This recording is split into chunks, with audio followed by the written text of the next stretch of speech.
Asante Samuel Jr. showed the type of ball hawk he could be with 3 interceptions in the Chargers playoff game against the Jaguars. And if he can keep it up in 2023, he could shoot himself into NFL stardom. You are Locked On Chargers, your daily podcast on the Los Angeles Chargers, part of the Locked On Podcast Network, your team every day.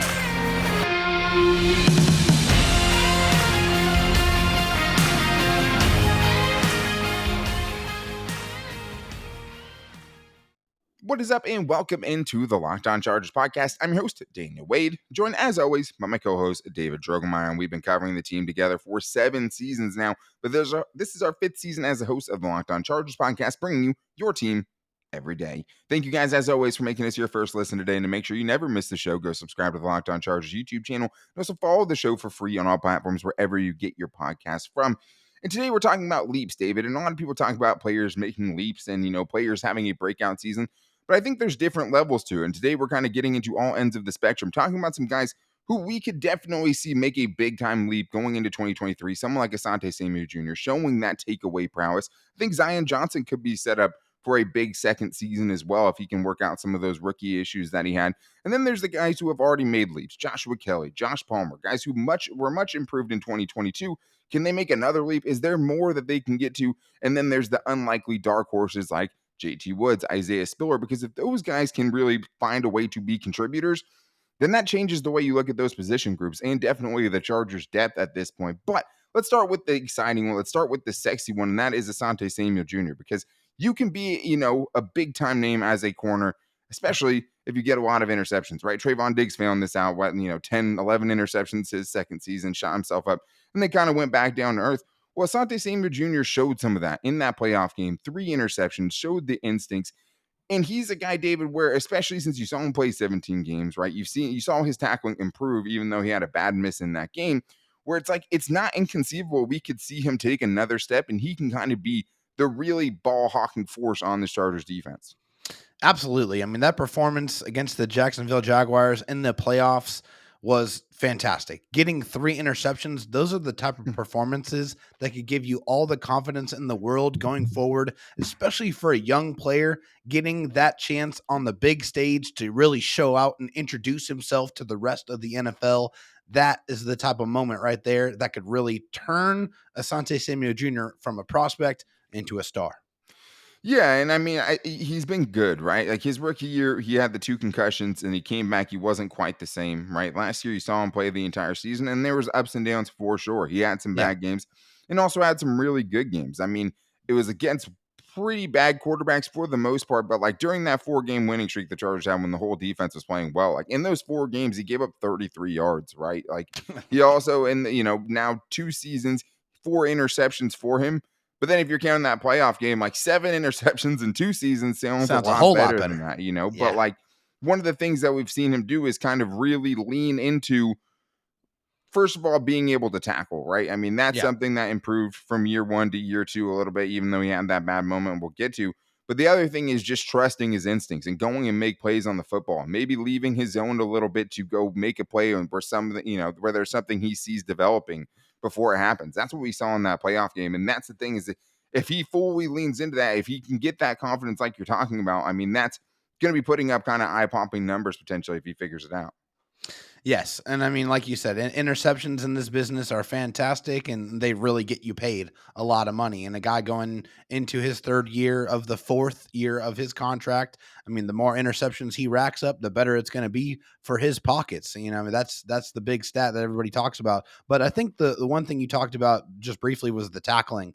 The tackling is going to make you much more important in the Brandon Staley defense because of how much stress they put on those cornerbacks to tackle on the outside, cutting his missed tackles down from 11 to 6 from his rookie season to this past season here. That right there is one of the most encouraging things about Asante Samuel Jr. You pair that amazing ball skills ability to the tackling ability, and then you're turning into a more complete corner at the NFL level.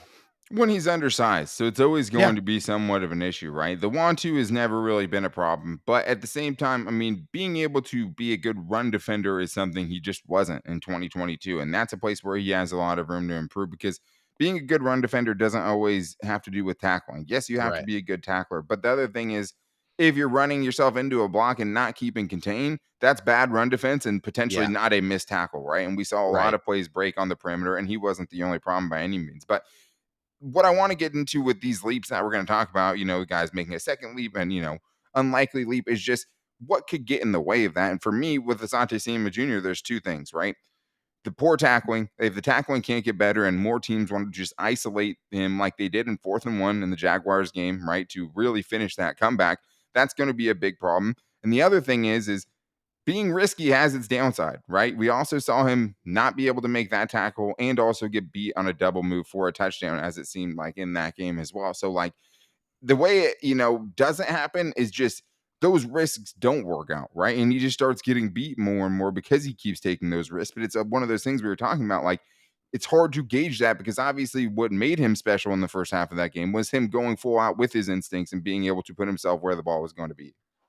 Yeah, I mean, that's the thing with Asante is, are you going to get Dr. Jekyll or are you going to get Mr. Hyde? And are the Chargers coaching staff going to be able to reel that in a little bit more and have, kind of have him take those chances a little bit less because, hey, he gave up 6 touchdowns this season. And I mean, that's because some of those times where he took a chance did not work Yeah. out and he got burned. And so you got to kind of rein that in a little bit without trying to take away what makes Asante special, that swagger, that aggressiveness that he plays with. That's going to be, a situation where they're going to have to walk a pretty fine line. And it's intoxicating, I'm sure. Oh Dudes get yeah. paid for taking the ball away. I'm sure that's Yeah. going to be something that, it's hard to kind of resist the temptation to want to jump around, and not get beat on those double moves and things like that. But I mean, I think you saw, hey, something we haven't really ever seen from Michael Davis. Michael Davis played better than him down the stretch. At the Yeah. same time, being able to get interceptions and being a ball hawk and not just breaking up passes, it's not something we haven't seen from Michael Davis at this point. And I think Asante just has a very natural feel, very natural reader of the football when it's in Yeah. the air, right?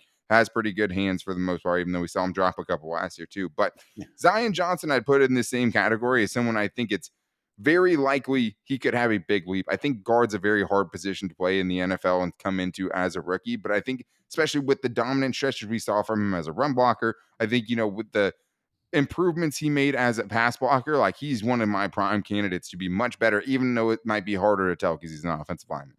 Yeah, it's true. I mean, yeah.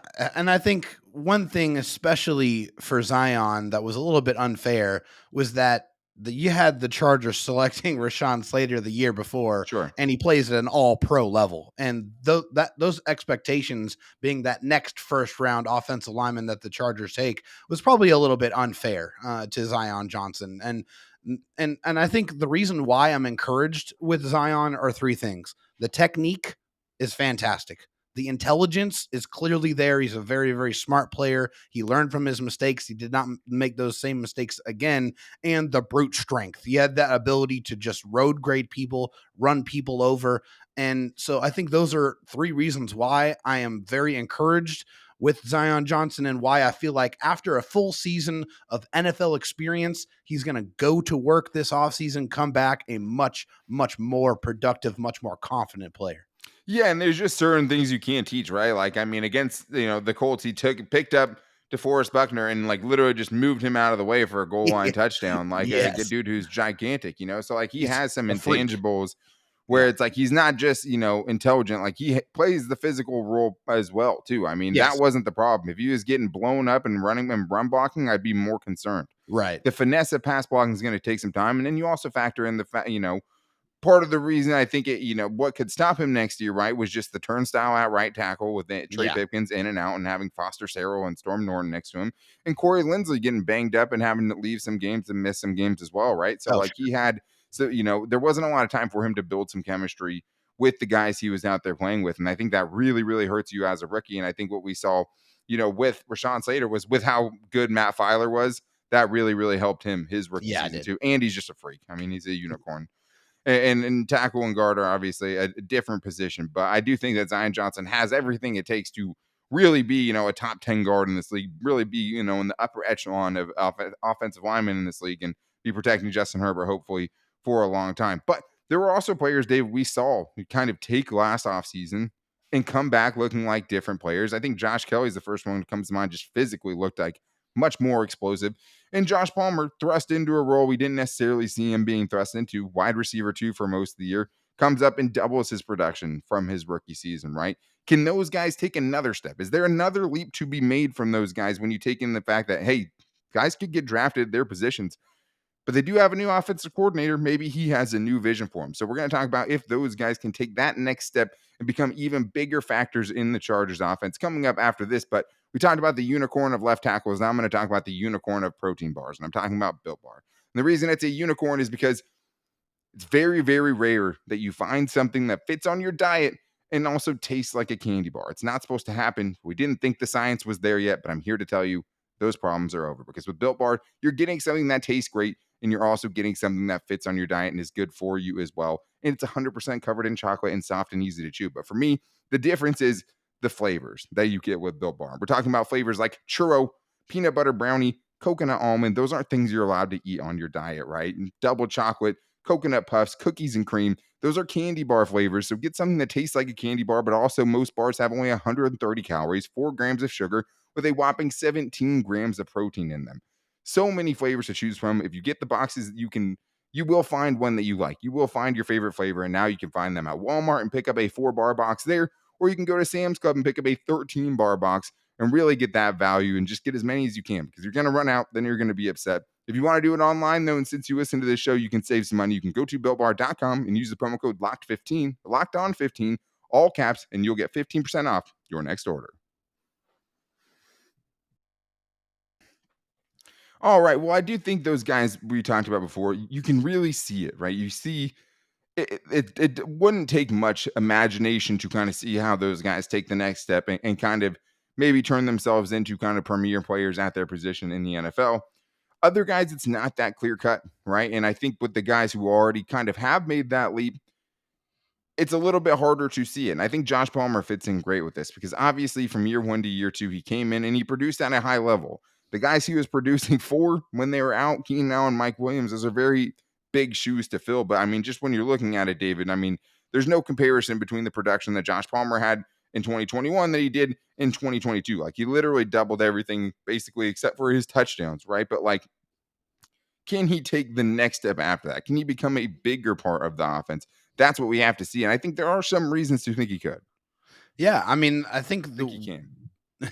the one thing with Josh Palmer that I really liked, I mean, from his rookie season, is that he is a route technician. I mean, he is a guy that runs very, very crisp routes, has very strong hands. And I think we saw that again this past season. I mean, you said he doubled his production, went up to 72 receptions, 768 receiving yards, and 10.7 yards per catch. So, I mean, he's very reliable. He's running good, solid routes. And the one thing with Josh Palmer is that he has a couple of really, really good people to model his game after. He is one of the best route technicians in the NFL, and Keenan Allen to learn from, and one of the best jump ball wide receivers in the NFL, and Mike Williams, to kind of take their skill sets and try to incorporate it into what he is capable of doing. And I think the nice thing about Josh Palmer is I think, he can't replicate either of those guys exactly, but I think if you lose either of those guys, he can do some of the things they do well Right. for you, right? I mean, last year, he never really turned into that go to guy in big moments like you thought he might, especially with the way the 2021 season ended and him being, that guy with the game season on the line Yeah. in a 4th and 24 or whatever that was. But like, Crazy. still, I mean, I think we just held him to a too high of a standard. I mean, we all thought, hey, this is a guy who could definitely take a leap last year, and he rightfully did. I mean, it Yeah. was kind of interesting that he had more touchdowns in 2021 than he did in 2022, right? I wasn't expecting that, but at the same No. time, he was a more consistent player. He probably had the best hands on the Chargers, most consistent hands on the Chargers all season. And I Yeah. think that the where you can see it, this is how it happens, right? He becomes more of a red zone threat. That's Oh, one yeah. way that you could see him kind of take that next step, right? Being more, reliable and productive there, and being more of a deep threat. And I think it's more him and Justin Herbert kind of getting on the same page there, because we've seen times with him separating. It's not like he's getting crazy separation all the time on deep routes or anything like that. He's not. But there have been times where he's been open and Justin Herbert just missed him. It just doesn't seem like that connection is there on those specific passes, right? So I think that's part of it. And yeah, I think what you have to hope, if you're thinking he's going to take that next step, is that Kellen Moore has a different vision for him. At the same time, there's reasons also why you don't think he would take the next step this year. And some of it has nothing to do with him, right? Like one of the Yeah. reasons you think he could do it is because between me and Mike Williams and Keenan Allen, he might have to step into a bigger role at some point with their injury history. That's a good possibility that he's going to have to play more than you think. But Yeah. what if they play every game, right? Right. What if the Chargers take a wide receiver in round one and that fits better with Mike and Keenan because Josh Palmer's never really fit stylistically with all three of them on the field at the same time. So as much as like, hey, there's a chance he gets better, there's also things you could easily see getting in the way of that. Yeah, I mean, it seems like as long as Keenan Allen is healthy and he is on the team, him and Josh Palmer are kind of similar in the way they play the game, and it almost feels like Josh Palmer is kind of that heir apparent. If and when the time comes that Keenan Allen is no longer here, you could see Josh Palmer step into that role. But I think one of the biggest reasons why is going to eat into his ability to take that next leap next season is that I feel pretty confident that the Chargers are going to bring in a speed receiver, and that is going to eat into his opportunities, eat into his touches. So he's going to have to really maximize all the chances that he's going to get, because I do feel like they are going to be greatly reduced next season. Right, and can he be more efficient? Because that's the only way in that scenario that he Exactly. has a better season is to be much more efficient, with the snaps that he gets. Because he couldn't replace Keenan Allen last Right. year. He tried to, couldn't do Yeah. it. Couldn't Yeah. be that guy in big third downs consistently, right? Like Keenan Allen is. So to get that kind of separation, just didn't. So it's interesting, But I think Josh Kelley, on the other hand, right? Yes, they could take a running back, and that changes things potentially. But he carved out his role as running back to last season, and I think the reason to think he can make another leap is first of all, we just saw it, right? The commitment he made to improving himself in the offseason before last season obviously showed up. He looked much more explosive. And with Kellen Moore, we know he's going to use two running backs extensively, right? So, like Josh Kelley, it's easy to see the vision that even though he had a much better season, only season he's ever averaged more than 4 yards a carry last season, most efficient season by far, that he could, maybe even be in for a little bit more. Definitely. I think after seeing the results of last season that he got from rededicating himself and really getting his body in great peak physical condition and really going out there and saying, hey, I'm going to give everything I can to being the best running back I can be, you saw that translate. I mean, the numbers back that up. Over 4 yards a carry, averaged 2.83 yards after contact per attempt, which is fantastic. Like, he was not breaking tackles like that in his rookie season. He definitely did last year. Which was, and also, and 6 explosive runs of 10 plus yards or more. I mean, that's part of that game that we did not see. And I think in this Kellen Moore offense, he is going to get an abundance of opportunities to continue to build off of the success that he had last season. You'd have to think. I mean, playing in 4 more games than he did last year would obviously help.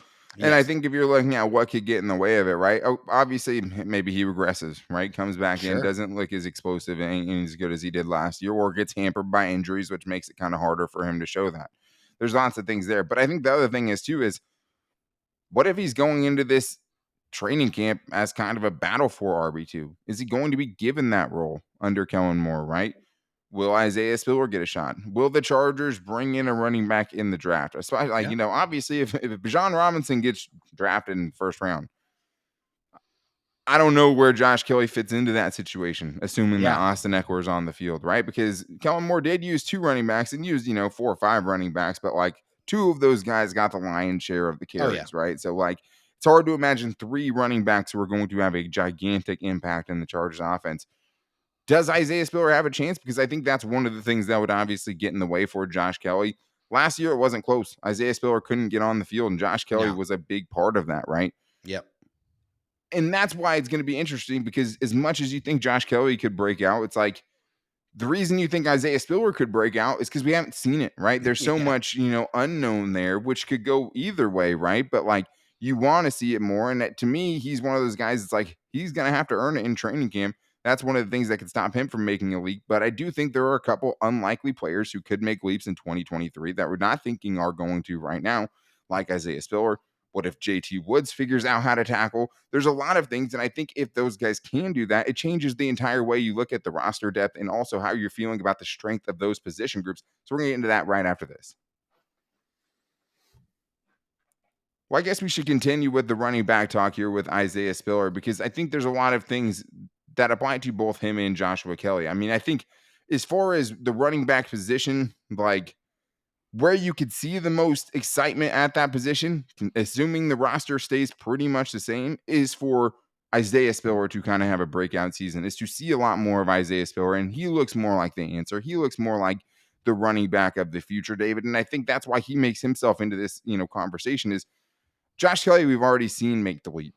Can Isaiah Spiller make a leap from year 1 to year 2, right? We've seen him, trying to get more explosive, working out, doing some other offseason things. That's a big question going into this year.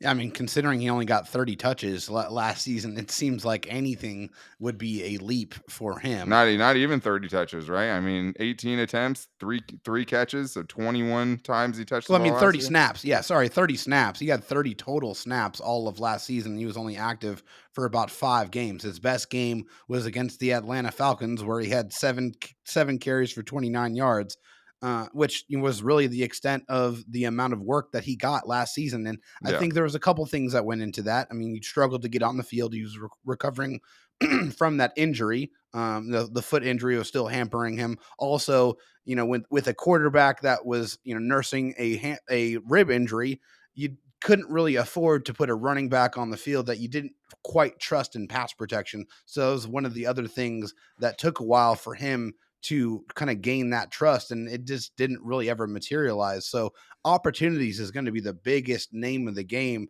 for Isaiah Spiller, and he should be very motivated to see what the potential is if he does dedicate himself to getting on the field, because he just saw what that did for Josh Kelley. If he does that same thing, he could see that get some positive results for him next season as well. Yeah, and it's probably unfair to expect him to have, at least a body transformation like that, right? I Right. mean, that's it, you don't know what these dudes are doing or, to what extent they can. I mean, I think explosiveness is not, I wasn't a big part of Isaiah Spiller's game coming out, right? I think where his bread was buttered was, having pretty good vision, being Yeah. able to make the most out of carries in the SEC, right? And being able to get an extra 3 or 4 yards by finding a hole to sliver through or keeping his legs turning. Those are all things he did pretty well in Yeah. college, right?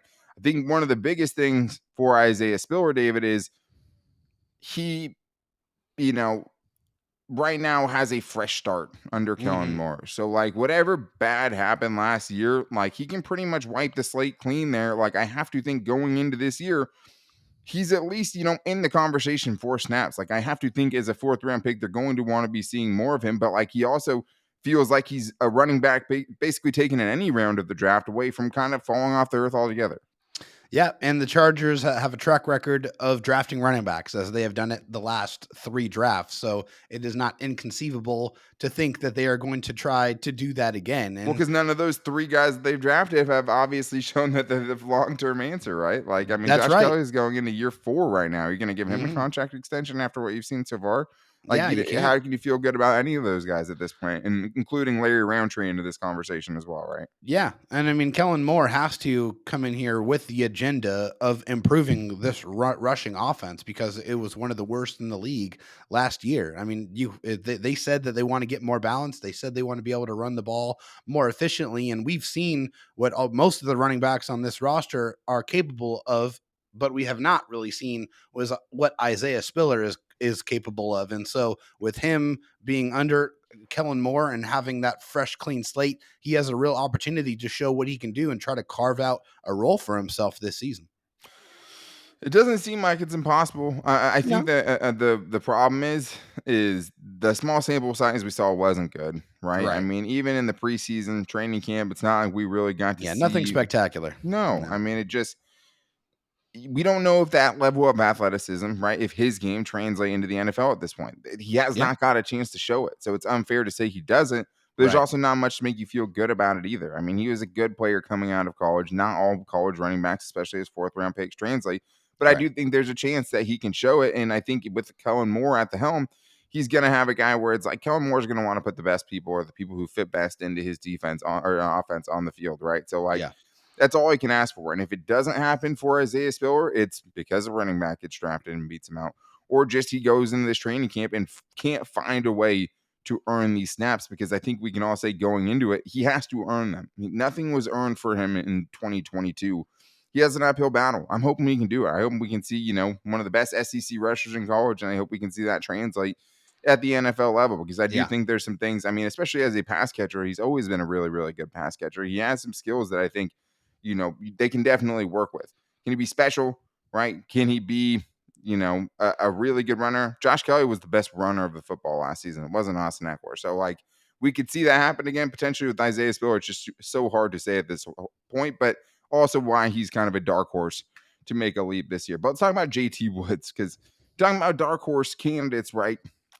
He would definitely be one of them, because what we did see from him, 30 defensive snaps, 2 tackles, 2 missed tackles, right? That's the hard thing. But if you're looking as to, if we're trying to find the positives, we're trying to make the unlikely case that JT Woods can become a contributor on this defense, it starts with this. He's a crazy athlete for the position. He has the, Yeah. range to make plays on the football. He actually does shoot downhill quickly when he decides to go and, get involved in the running game. So I think if you're trying to find the silver linings of JT Woods at this point, you have to start there, because he's a guy who was a total non-factor as a 3rd-round pick last year. Yeah, and the ball skills. I think that's the thing that gets you really excited about JT Woods is the ability to cover a lot of ground and be able to get that ball back for you on offense. So, I mean, that's something that we know is in there. We saw it in the preseason at least. But yeah, we know the He reason also why. tackled his own player off of making a tackle in the preseason for a 60-plus yard touchdown too. So, Hence my next I point mean, I think was leading, college football in interceptions his last season was probably, where you go with that, because we've seen yeah. him do it there. Exactly. So we know that it's in there. We know that that ability is there, but we also know why he was not trusted to be put on the football field, because, at that free safety position, when you're, going to be in a position to be that last line of defense defender and you struggle with making tackles and with kind of taking the right angles, it's kind of hard to gain the trust to get on the field to be able to make an impact. So that's why we didn't really see it with JT Woods. And from what we've seen, that's been an issue throughout his college career. And Well, it's just yeah. hard to think that he's going to be able to make that correction and make that change here at the NFL level. And that's the thing, is I'm not here to say, JT Woods is going to turn it around and be a great player and, step into a starting role next to Derwin James and be that ball hawking free safety the Chargers thought they had with Nazir Adderley, who at this point seems very unlikely to re-sign with the team, Right. which leaves you with Derwin James, Alohi Gilman, and JT Woods, right? We'll see what kind of, they put Raheem Lane on the field last year before they would put JT Woods. That's an undrafted free agent over, Yeah. and the thing is like, I can't blame them, because if you can't tackle, you can't be there. Yeah. And it wasn't just, bad tackling for his position. Like, it was just like some of the worst tackling I've ever seen. And the problem Yeah. is when it happens, it's a hard thing to think is going to happen at the next level if you're not doing it well at the collegiate level tackling, Right. because the dudes only get bigger, they only get stronger, they only get faster. Yeah. Like, those things don't get easier at the next level. The way this doesn't happen is if he can't go and put on some functional weight and strength, Right. right? That's how it He definitely happens. needs to If do he that. can't figure out how to tackle, eh, I just don't see it. Like, you'd be out of the league quick, because guess what? You can't do if just as a special teams player too. You can't Yeah. not be able to tackle, because as a special teams player, like, the dude's freakishly fast, 4.3 speed, right? Yeah. He would be a gunner, you would think, if he could tackle at all. And instead, he got that even kind of taken away from him by Dean Leonard, who was a Yeah. 7th-round pick last year. Also, there's lots of fast guys that play corner that can go down and make tackles, and he just wasn't able to consistently do that. But it would change the entire outlook of that safety position if he Oh, could. yes. Like, it's easy to see. So, like, he has the ability. He, has some things that he can do at an above average level, where I think he could do at an above average level at the NFL level, with the speed, with the takeaway abilities. But, like, all those things are good unless you're so bad at one thing that you're just a total liability to put on the field. Hopefully we see him with kind of a body transformation. Hopefully Yeah. he gets a little bigger. And because if he could tackle, man, the Chargers would be in business. That'd be looking like a pretty good 3rd-round pick. But, like, it seems like there's no in between with JT Woods. Like, he either figures it out, Derek Ansley as defensive coordinator helps him learn how to tackle a little bit better, because he had the guy who's defense coordinator was his position group coach. So Yeah. like it's just hard to see. It just feels like there's no in between. Like it's either we're never going to see him on the field ever, or he Yeah. can get on the field and make an impact for this defense. Yep. Which And just version we're be going to see, I don't know. we're gonna find out. I mean, is it gonna be one of those diamond in the rough third round picks like a Keenan Allen, or is it gonna be one of those many third round picks that went off into the abyss that Tom Telesco made? So Michael we will Davis see. started his career terribly, right? Yeah. Adrian Phillips started his career terribly. Like we've seen guys look terrible and come back and be better. And the learning curve at different positions and, just from where you're at, it changes, and Yeah. there's no specific way you're supposed to, no specific timeline. If you're taking as a third round pick, it comes with more expectations. You're going to be asked to probably contribute earlier, but like, it's hard to find starters with third round picks. It doesn't happen all the time. Harder for Tom Telesco than it is for most, it seems like. But either way, it'd be great to see, if these guys can take a leap. Like there's a couple dudes who could turn into stars on this team. And we saw it last year with some guys who made gigantic leaps. And we've seen some development under this coaching regime, right? Even if people aren't happy with the results through 2 years, we've seen development. We've seen guys break out. Kazir White, Drew Tranquil, Alohi Gilman comes to mind. Josh Kelley comes to mind, right? Josh Palmer's had developed well. There's a ton of development happening. Who is going to be the guy we're Trey going to see it Pipkins. from? Trey Pipkins, another guy I think can make a giant leap. He stays healthy. He gets re-signed. Obviously, we didn't use him because he's going to be a free agent, but like he could turn into a top 10 right tackle if he could be healthy and play the way he did when he was healthy all season. That's a top 10 right tackle right there. No doubt. Sign me up forever. Sign the extension now. But that is going to do it for today's show. Tomorrow, though, we are turning the show over to you guys and want to get you involved. So make sure you guys call into the voicemail line if you want to get your question on the show at 323-524-7924, because we're going to be getting into some voicemails in our Chargers mailbag as well as some Twitter questions. You can hit us up at LockedOnLAC on Twitter so you guys can get your questions in.